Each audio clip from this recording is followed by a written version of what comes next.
Hello everyone. If you like what I'm doing here, please consider subscribing, liking, and commenting.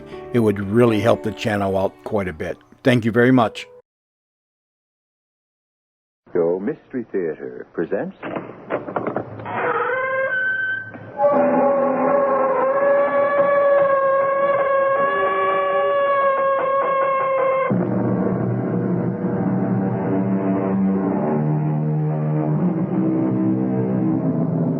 Come in.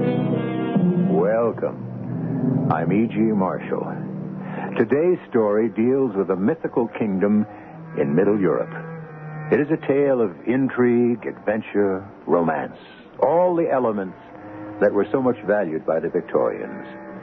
You will meet a gallant, titled Englishman, a beautiful princess, a loyal retainer, and several black-hearted villains, all playing their parts in a place that never was and in a time that is now gone, but which we all look back on with nostalgic longing. Enzo? Who? Is that you, Rasendil? Yes, and I have a sword. So I see. I hope you know how to use it. Yes, I see you can use it. Where did you learn? In the Lancers. The Duke thought he was a swordsman too, but he's dead now. And in a few moments, you will be too.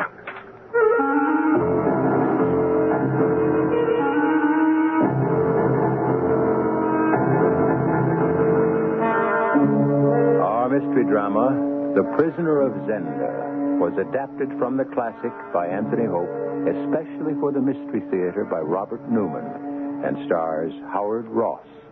It is sponsored in part by Buick Motor Division and True Value Hardware Stores. I'll be back shortly with Act One.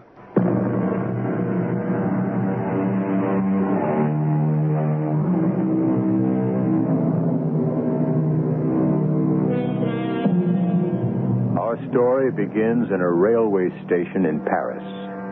Rudolph Rasendil, a young, titled Englishman, has just discovered that there is no dining car on the train and is buying some sandwiches and a bottle of wine at the buffet.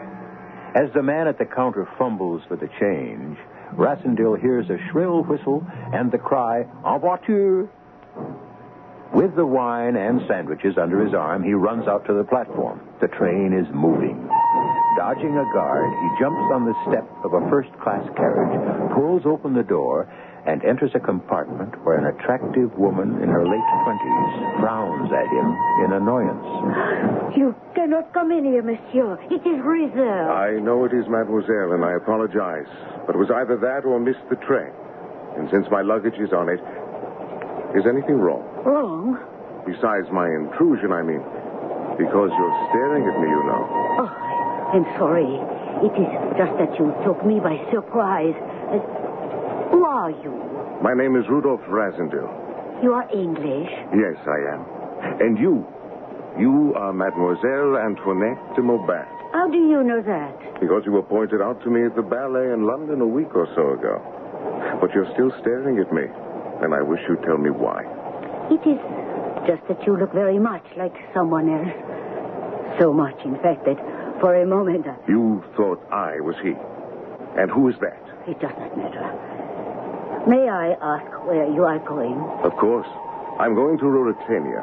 Ruritania? Yes, to Strelsau for the coronation of my namesake, the new king. Oh, no, you cannot do that. I beg your pardon. I mean, I think it would be a great mistake, and I urge you not to go there. But why? Because it might be very dangerous. The political situation is very uncertain. Yes, I've heard that. But I don't see how that would affect me.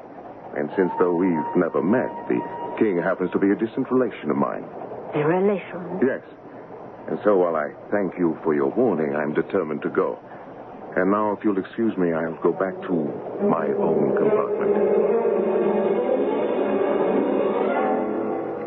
The next morning, we crossed the border into Ruritania. And in the afternoon, I got off the train at Zenda, about 20 miles from Strelsau. I had heard that it was impossible to get hotel accommodations in Strelsau, so I took a room at the inn, and then, wanting some exercise after the long train trip, I went for a walk in the surrounding forest. I had only gone a short way when I came on a heavy-set, gray-haired man in hunting costume. He was carrying a gun, and his back was toward me. When he heard me, he turned and... Excuse me, Your Majesty. I thought of... But you're not His Majesty. No, I certainly am not. Who are you talking to, Fritz? I don't know, but I think we should find out. What do you mean? Well, no, it can't be. Yes, Your Majesty. If it were not for his clothes, I would swear it was you or your twin. Well, I can see that you're as surprised as I am, sir. Yes, I am. I had heard rumors that there was a resemblance. Well, then you know who I am. If I'm not mistaken, you are King Rudolph of Ruritania. Or will be when you are crowned tomorrow. That is correct. And may I ask who you are? Rudolph Rasendil. Rasendil. Then we're related. Yes, we are. I've never been certain as to exactly what degree. Oh, but I'm forgetting my manners. My aide, Colonel Sapt, my English cousin. I'm very happy to meet you, Mr. Rasendil. And I to meet you, Colonel. But tell me what you're doing here, cousin. Since we are related and since the coronation of a relative does not take place every day, I came here to attend yours. You mean you're going to Streltau tomorrow? I want a photograph of my brother Michael's face when he sees us together. Impossible, sire. Why impossible? Mr. Rasendil must not go to Streltau. But why? This situation is confused enough and difficult enough as it is. I suppose it might create problems. Which the Duke Michael would take advantage of. If it will create problems, I will not go. They would not be your problems. They would be mine. Oh, by the way, what first name did they give you? Your name, sire. Rudolph? I'm flattered. Well, Cousin Rudolph, there is no need to decide about tomorrow today. I'm very pleased to meet you. Very anxious to know you better. Will you dine with me tonight? If you have no other plans. I have no other plans. There will just be you, Colonel Sapt, and my other aide, Franz von Tallenheim, and myself. And since we are staying at a hunting lodge with my brother Michael and me, it will all be very simple. Then I will be delighted.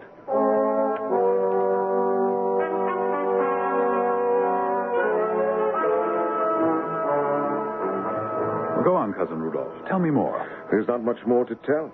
As I said, I have one brother, an older one. I have one, too. A younger half-brother, the Duke Michael. Black Michael, he is called. Tell me, do you like your brother? Very much. I do not like mine. And, of course, he hates me. Why, of course. Because he would like to be king. For which I do not blame him. Tell me, are you a swordsman? After a fashion. I know your English reticence. I'll wager you're a good one. Ah, there you are, Franz. Where have you been? At the door, the Duke Michael sent over one of his guards with this. Oh, it looks like a bottle from his own cellar. Any message? Just that it was a special vintage that he had hoped you would drink his health in it. That I certainly do. Away with the other bottle, Fritz, and open this one. No, sire, I beg you. No, would you have me insult my brother? Open it, I say. Yes, sire. And pour some for my cousin, Fritz. No, sire, I have had enough. And since it is getting late and you must be up early, I think I should go. You cannot go. I insist that you stay here tonight. But I would appreciate it very much if you would stay, Mr. Rasendil. You seem to have even more influence with him than I. And after all this wine, he is going to be very difficult tomorrow. Very well. If you think I can be of help, I will stay.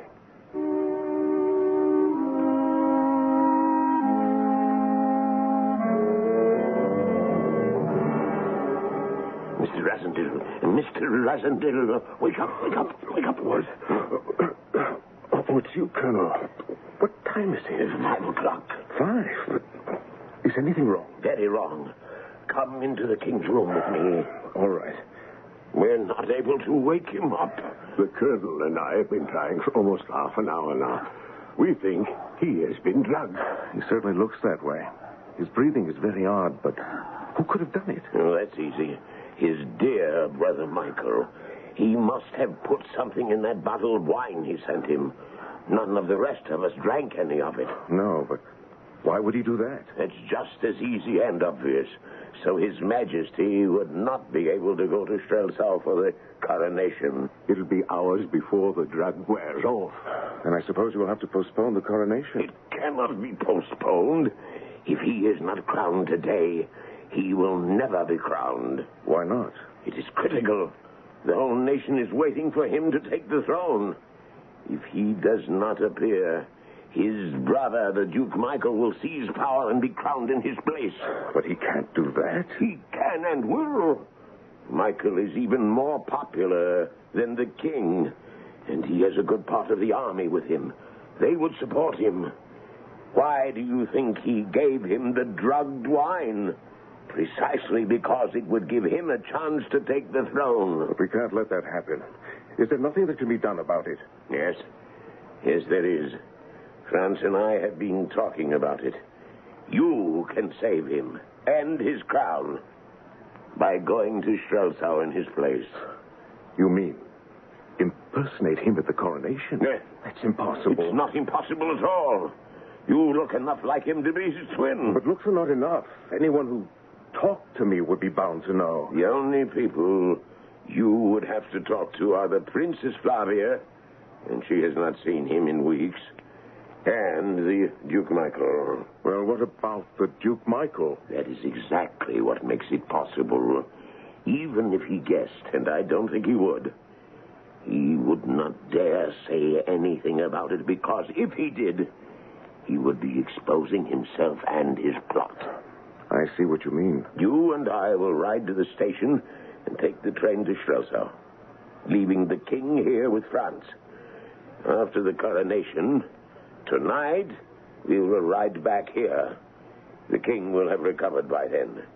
He and I will return to Strelsau, and you will leave the country quietly and secretly. I suppose it might work. It will, if you agree to help us. Now, will you? Well, he is a relative, and I like him. And above all, what the Duke Michael is trying to do is not only wrong, but unspeakable. Yes, I'll do it.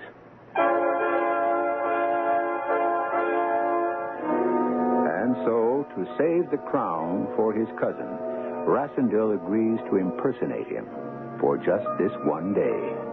But will it be for just this one day? Will the Duke Michael give up his plan so easily? Isn't it possible that there is more danger involved than either Rassendyll or the Colonel realize? We'll find out when I return with Act 2.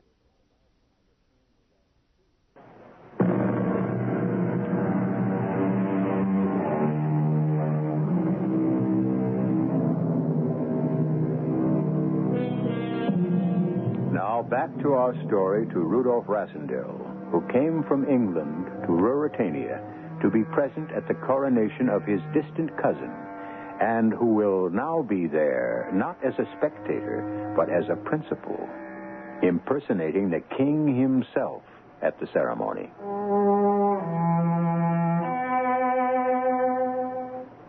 It all went much better than we had any right to hope.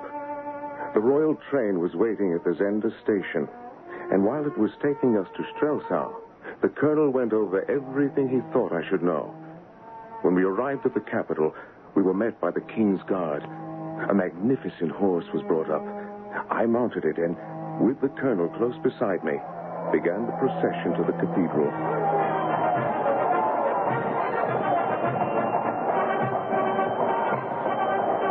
As we rode through the crowded streets, there was a shout of, "God save the king!" And the colonel murmured, God save both of them. I should have been nervous, and I suppose I was. But I was also strangely excited. For who has not dreamed of riding through the streets of a city while the crowd cheered? Then we were at the cathedral. I dismounted, went in, and walked up to the nave as the organ pealed.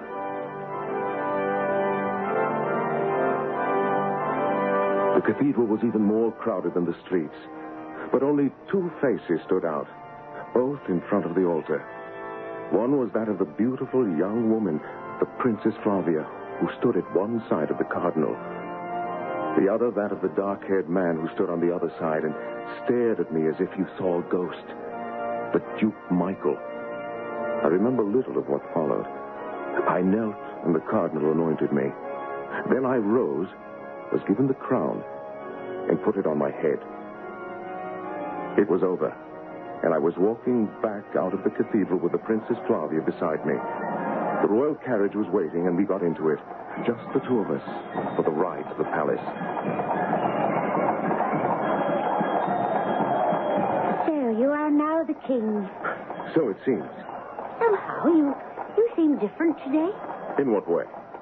But you not only look different, a bit thinner, more sober and serious, but your whole manner is different. Would it please you if I did begin to take my responsibilities seriously? You know my views. Yes, I do. They have become very important to me. From now on, I shall do everything I can to please you. Change is beginning to overwhelm me. As my arrival at the cathedral seemed to overwhelm Michael. Poor Michael. I'm afraid he didn't particularly enjoy the ceremony. Rudolph, be careful. You've always been too casual about Michael. Trusted him too much. I will not do so in the future. For it's quite clear to me now that he wants what I have, and perhaps something which I don't have yet, but hope to win someday.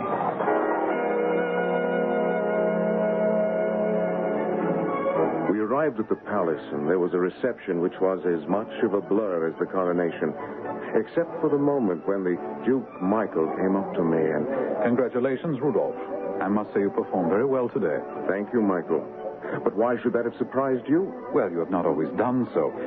Oh, by the way, what did you think of the wine I sent you last night? I must confess that I did not drink it.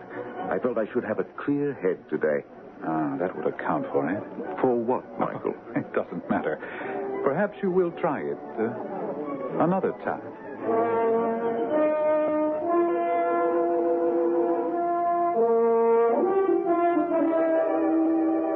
When the reception was over, the colonel conducted me to the king's quarters.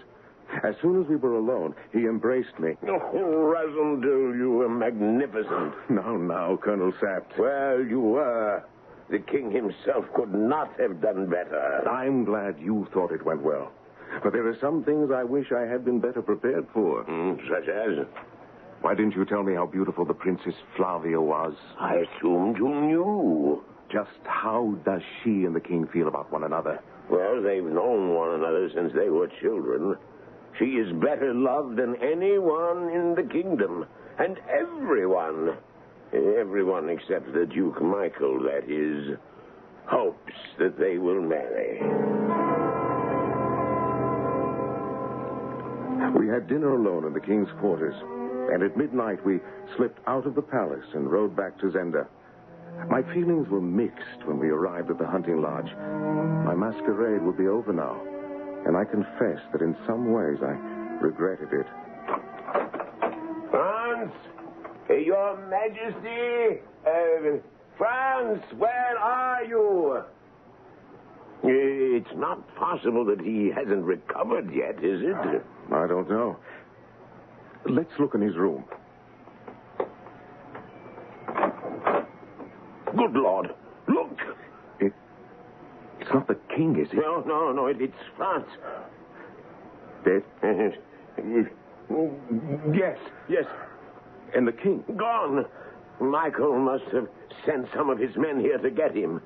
France tried to protect him, and they killed him and took the king. Where? Oh, Michael has a castle here in Zenda. Possibly there. You don't think they killed him too, do you? No. Michael must know that something is wrong now. You were in Strelsau when the king was captured here. He may even know who you are. He could know. We must rescue the king. How can we when we're not sure where he is? But if we delay, Michael may kill him. If he does, you, who are crowned today, will continue as king. Do you think Michael wants that? No. His hands are tied. He cannot kill the king or announce that you are an impostor, because if he did, he would be exposing his plot. On the other hand, we cannot call in the army to rescue the king, for then they would know that it was you who was crowned today and not the king. Are you saying that there is nothing we can do? At the moment, no. We must return to Strelsau, and you must continue playing the king until we decide how we can save him. It was almost 5 a.m. when we got back to the capital, and we were both exhausted. I went to bed, and when I awoke, it was afternoon, and the colonel was standing next to my bed.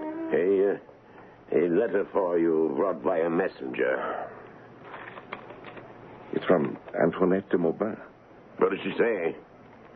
That she has something of great importance to tell me, and asked me to meet her alone at 10 tonight in the summer house on the far side of the palace grounds. It's a trap. The Duke Michael must have gotten her to write it. Perhaps not. She says at the end, ask Colonel Sapt who had the most interest in seeing that the Duke Michael does not become king. Yeah, there is something in that. She loves Michael, there's no doubt about that. And if he did become king, he would not marry her. He would marry the Princess Flavia. So she does have an interest in helping us. I think I should go. It could be dangerous. It could. But the king's life is at stake. And so I will go.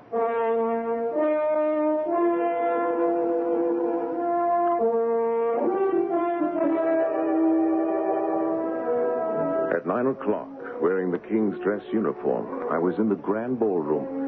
And when the Princess Flavia arrived, I went to greet her.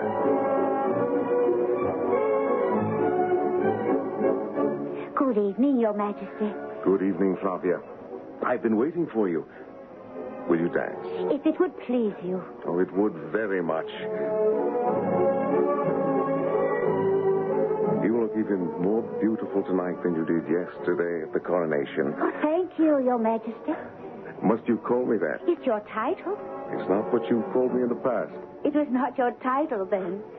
But I would prefer it if you called me what you did. Very well. Rudolph, you really are changed, aren't you? From what I was yesterday? No, but in other ways. You not only dance better than you did, but you seem to be enjoying it. I never enjoyed it more in my life.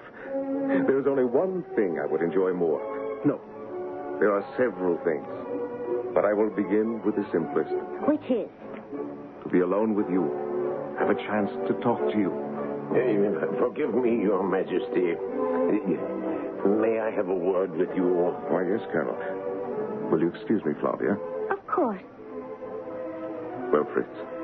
It's almost 10. If you're determined to go to the summer house, we had better go. Oh, not we. The letter said I was to go alone. I don't like it, Rossendale.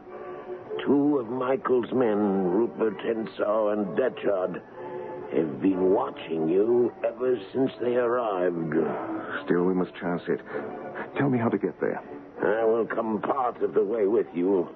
Point out the path and wait.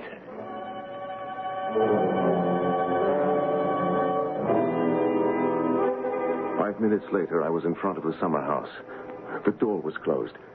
And when I opened it... Monsieur Rosendale. Yes. Monsieur Rosendale, you are in great danger. It was the Duke Michael who made me write that letter. I thought as much. In 10 minutes or so, 2 of these men will be here to kill you. You must be gone before then. They intend to kill me here? Yes. Then Michael will declare a state of emergency and seize power. At the same time, he will send word to his castle at Zenda, and the king will be killed and his body disposed of. That is what I came to find out. The king is at Michael's castle in Zenda. Yes. Where? In one of the dungeons to the right of the main gate. I do not know how you can rescue him, but if there is a way I can help you to, I will.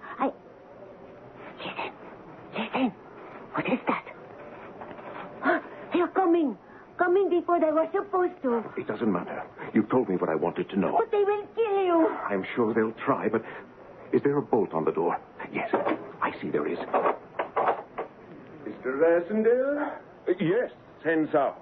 Ah, so you know my name. Mr. Rasendale, I have come to make you an offer. And what is that?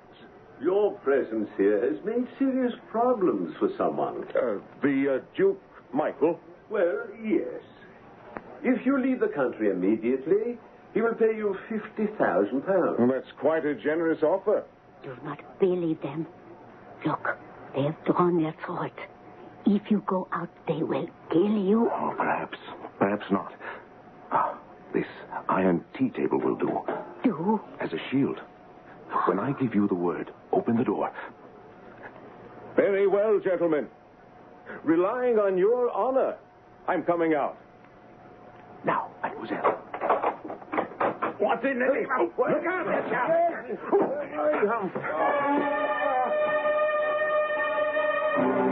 Holding the table in front of me, I hit them like a battering ram. They both went down, and I ran like a deer back through the grounds toward the palace. Rasendale, are you all right? Yes, Fritz. But why are you laughing? Wasn't it a trap then? No, it was. But it didn't spring properly. And now there are two very battered gentlemen outside the summer house. Oh, I knew it. I knew I shouldn't let you go. On the contrary. Now I know what we wanted to know. And tomorrow we return to Zenda. The king is there? Yes. And I have a plan. I won't go into it now because there is something I want you to do. Will you ask the princess to join me here on the terrace? Why? Let us say, to say farewell. If we are successful at Zenda, I will not see her again. And if we fail, I shall not see her again either. You mean you'll be killed? It's a possibility. Yeah, well, very well, Rasendale. I'll get her.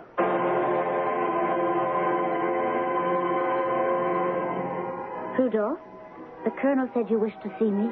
Not just to see you, Flavia, but to talk to you. Or rather, to tell you something. And what is that? Something I'm sure you know. That I love you. I think I have loved you all my life without knowing it. What a strange thing to say. Still, I know what you mean. We've known one another ever since we were children. And I've always been very fond of you. But during this last day or so, ever since the coronation... Yes. I love you, too. My dearest. Oh, Rudolph. My dear Rudolph. Oh, I almost wish that you were not the king. What? Why do you say that? So that I could prove that it is you, yourself, I love.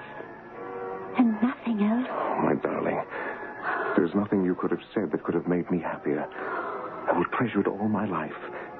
And when I come back, You're going away? Yes. Tomorrow, to Zenda. To do what? Let us say, to do some more hunting. No, you wouldn't go away now just to hunt. It has something to do with Michael, hasn't it? Perhaps. Oh, Rudolph, I'm afraid. It sounds dangerous. There is some risk. But it is a risk that must be taken if the throne is to be secure. For the house of Elfberg. And for you.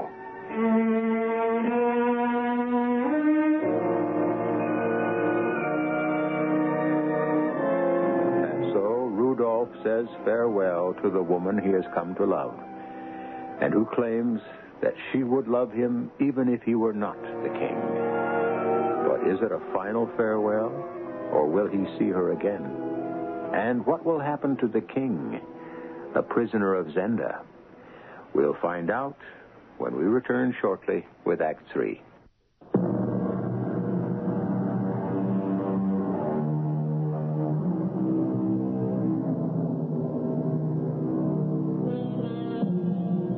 Now back to our story, to the hunting lodge at Zenda. It's about 11 o'clock the next night, and Rasendale, wearing dark trousers and a dark jersey, and with a sword thrust through his belt, is about to leave on his dangerous mission. When I came back from the summer house, I told the colonel I had a plan. Antoinette had given me some of it, and fortune had supplied the rest. That morning, shortly after we arrived at the lodge, we learned that the Duke Michael, Antoinette, Hensau, and Deschard were now at the castle of Zenda. There was one servant there who was loyal to the king rather than to Michael. I sent a message to Antoinette through him, asking her to do something. And I told her precisely what. That would create a diversion at about 11 o'clock, and, if I was lucky, allow me to rescue the king. At 10:30, we left the lodge. I, the colonel, and half a dozen trusty, well-armed men, and rode to the castle. We stopped in some trees near the moat, and... I still don't know why you're doing this, Resendil. Oh, yes, you do. The king is my cousin. And besides, I like him. But risking your life this way... It's our only chance. Your spy at the castle told us that the king always has a guard with him who has orders to kill him if there's an attempt at a rescue. This is the only way we can save him. But break in quickly after you hear Antoinette cry out. As quickly as I can. I shook his hand, slipped into the moat, and swam across to the castle, while he and our men went around to the guardhouse on the landward side. Climbing out of the moat, I drew my sword and waited just outside the main gate, where I could see the door that led to the king's dungeon. A short while later, the door opened, and my two friends from the summer house, Hensau and Deschard, came out. Where are you going now, Hensau? Where do you think? To bed. Be careful. The Duke is angry the way things have been going. You be careful. Watch our friend in there. I'll see you in the morning. Deschard went back inside, and Hensau walked into the courtyard, looked up at a lighted window that I knew was Antoinette's, and began climbing up to it. I gasped. My plan had been for Antoinette to attract the attention of Michael and the other guards by crying out that Hensau was trying to break into her room. And here he was doing exactly that. He reached the balcony outside her window and... Who is that? Hensau! No! Michael! Michael, come quickly! What is it? It's Hensau! He's here in my room and... The door that led to the dungeon opened, and Deschard came out. He glanced up at the lighted window, then saw me. You! I cut at him, but he dodged and ran back inside and down the steps to the dungeon. By the time I had followed, he had the dungeon door open, and sword in hand was standing in front of the king, who was tied to a chair. Come a step nearer and he dies? Cousin, is that you? Yes. You mean you'd kill a helpless man? Why not? You'd have to kill me first. A good idea. You first, then him. Cousin, be careful. He's a very good swordsman. Yes, he is, but not good enough. Before I go, this is for you out there. No, you devil. Are you badly hurt, cousin? I don't know. He caught me here in the chest. Let me cut you loose. Can you walk? Yes, I think I can, but we'll never get away. There are others. We're busy. And Colonel Sapp should be breaking in at any minute. Come on. Up the stairs. I'll help you. All right, cousin. I'll try. We went up the stairs. I pulled the lever that controlled the drawbridge, and it came rumbling down. On the other side of the moat, I could hear that Sapp and our men breaking down the door of the guardhouse. Then... Oh! Merciful heaven! He's killed him! He's killed the Duke Michael! What's that? Michael? Who killed him? Rupert Hensau. He broke into her room. Michael went in to protect her, and here he comes. Hensau! Oh, is that you, Rassendyll? No iron table tonight? No iron table. But I have a sword. So I see. I hope you know how to use it. Anka! Oh, yes. I see. You can use it. Where did you learn? In the Lancers. I thought so. Rassendyll, where are you? Here, on the drawbridge. Is that the colonel? Yes. Drop your sword and surrender, Hensau. And be hanged for murder? Never. Goodbye, Rassendyll. Who was that? Rupert Hensau. Huh? He killed Duke Michael and did not want to be taken. But let him go. We have something more important to worry about. Your Majesty, but you're wounded. Yes, Fritz. I think not too badly, but... Catch him, Fritz. Oh, yes, I have him. Oh, he's fainted. We must get him back to the lodge. We sent one of our men for a doctor. Took Michael's coach to carry the king to the hunting lodge. He was still unconscious, and the colonel and I rode with him. When we arrived at the lodge, there were lights on in all the rooms. There's someone here. Who can it be? I don't know. I'll go see. My darling, is that you? Flavia, what are you doing here? What, did you think I would remain in Strelsau when you were here and in danger? You shouldn't have come. Perhaps. But I am here. Oh, Rudolph, you're hurt. Your face, your arm. Well, they're nothing. Scratches. But they must be attended to. Oh, who are they carrying in here? A friend. More than a friend. A relative of mine who was hurt much more seriously than I. But he looks like... Yes. Very much like me. My darling, it's late. If you go to your room now, I promise I will explain everything in the morning. I won't go until you tell me where you were and how you were hurt. Very well. I was at Michael's castle rescuing the man the colonel and the others just brought in here. Rescuing him? Michael was keeping him prisoner. But that and all danger from Michael is over now. He's dead. Dead? How did he die? One of his men, Rupert Hensau, killed him. It was he who wounded me. Something very strange is going on. Forgive me, Your Majesty. Our friend has been taken care of, temporarily at least. Now we should take care of you. What? Oh, yes. Have you called a doctor? Yes, Your Highness. He will be here soon. But in the meantime, His Majesty should rest. He has been through a great deal. You're right. He looks exhausted. Very well, my darling. I'll wait for an explanation. But why am I so afraid? Certain that nothing will ever be the same again.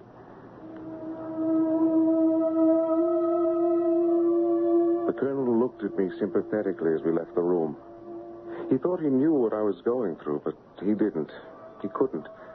Giving up my role as king was not difficult, but giving up Flavia was something else. And still, what choice did I have? Sick at heart, I went up to one of the bedrooms and stretched out on the bed. I thought I might sleep, but I did not.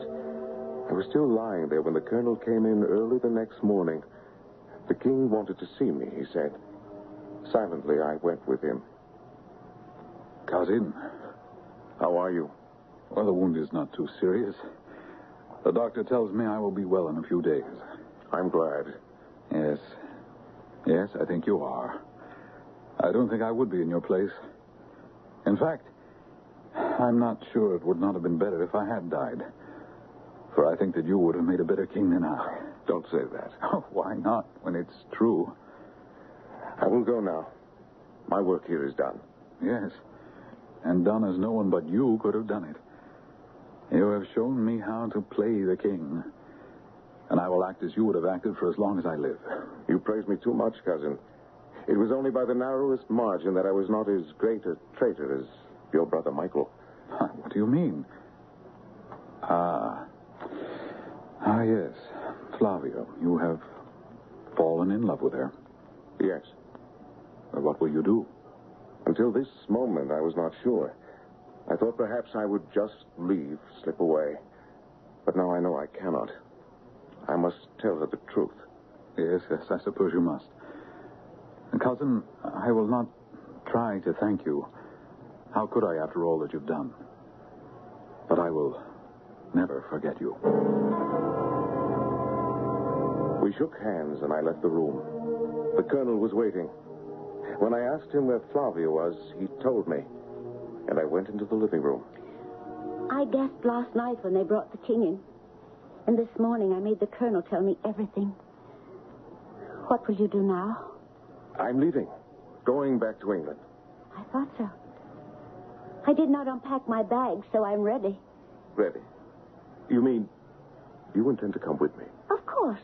You're mad. You can't do that. There's only one reason why I could not. And that is, if you were not just playing the part of the king, but pretending when you told me how you felt about me.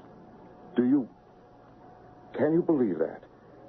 Don't you know how I feel about you? Did from the moment I saw you in the cathedral? Oh, I love you, Flavia. I will love you till the day I die.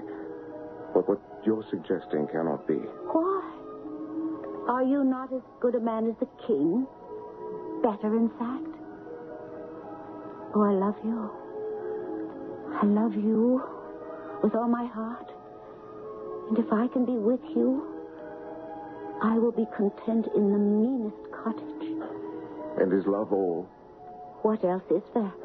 It is duty and honor. If love were all, I might have let the king die in Michael's dungeon. Then I would have had both you and the throne. But I could not. And if honor binds me, then should it not bind you, who are a princess, even more? Must you not be true to your country, the house of Elfberg? No. I say yes. There are some whom I choose differently, but not you.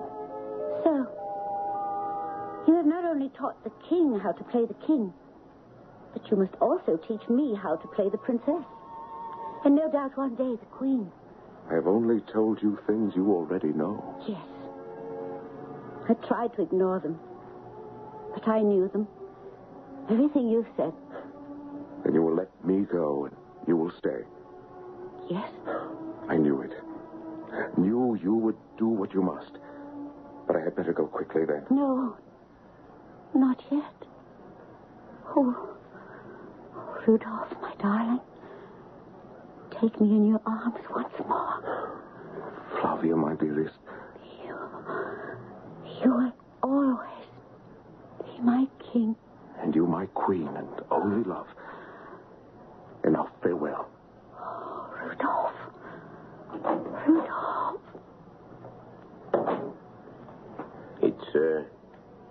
It's over. Yes. What arrangements have you made? I have a carriage waiting. I will take you to the border myself. Put you on the train to Paris. Very well. I have learned something. What is that? I said you were the finest Elfberg of them all. And it's true. What I have learned is that heaven does not always choose the best man to be king.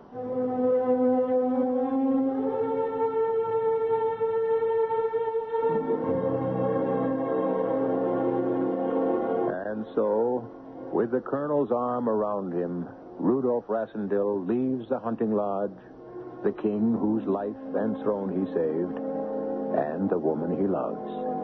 The impersonation and the great adventure are over. I'll be back shortly.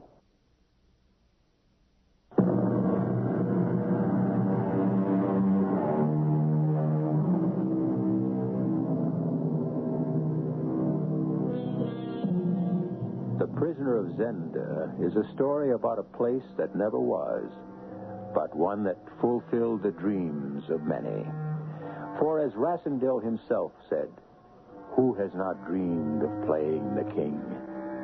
And playing him more royally than any king could?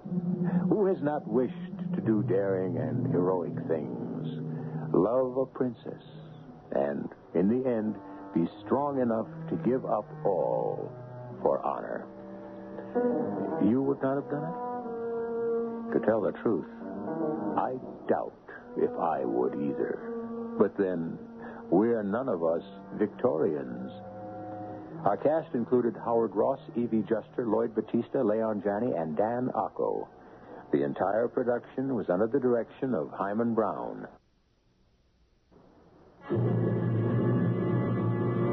And now, a preview of our next tale. I hope his jaw aches all night long. Well, lock up. And, Doc, don't fall overboard on your way back to the cabin. He is very sick, Doctor. Oh, not at all, Lily. Mild upset, nothing more. Buku said he will die. Well, and he knows more than I do. which he doesn't. Now, don't worry. Pete will be all right. But who knows? How does he know? He knows. Well, I know he's superstitious. Don't tell me that you are, Lily. I have seen things. Your medicine won't help Pete. There is other medicine. It is of the mind and the soul. A curse can kill. Uku? He has had a curse put on the captain. Radio Mystery Theater was sponsored in part by Buick Motor Division. This is E.G. Marshall inviting you to return to our Mystery Theater for another adventure in the macabre. Until next time, pleasant dreams.